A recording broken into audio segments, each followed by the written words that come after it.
Profesor, ka ndodhur disa ndryshime në drejtimin muzikor të Orkestrës Simfonike të Shkodrës. Në fakt, kemi një emër të ri, që është Elda Laro. Si ki parë këto ndryshime dhe ecurinë në përgjithësi të Orkestrës Simfonike të Shkodrës? Kohët e fundit. Sinqerisht e kam ndjek intervistën e muzikantes, unë shkruva super talentes Elda Laro.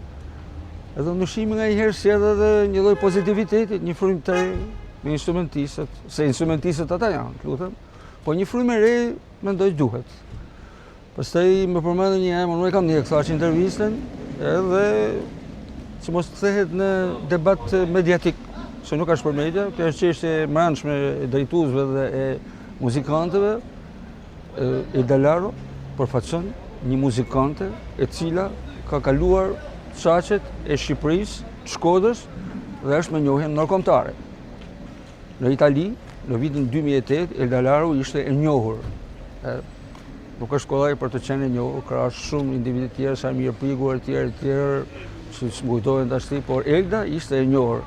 Pastaj ka shku në skenat e Berlin, ka një eksperiencë të jashtëzakonshme, është dirigjente, pianiste dhe studiuese e muzikës, kështu që mendon që do të sjellë një frymë të re.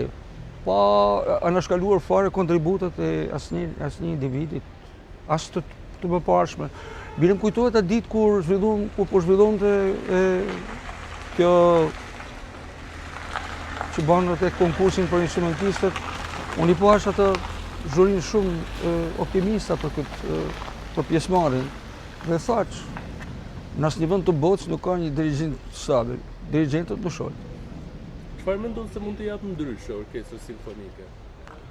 Të jem realist, niveli i saj thaq është një nivel ndryshe prej shumicës e muzikantëve dhe drejtuesve shqiptar.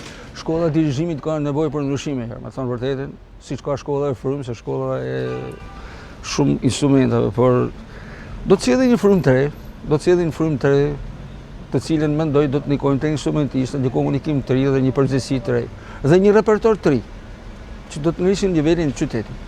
Faleminderit. Masi ka edhe mendim artistik, edhe mendim dirigjorial, kështu që e shoh pozitive.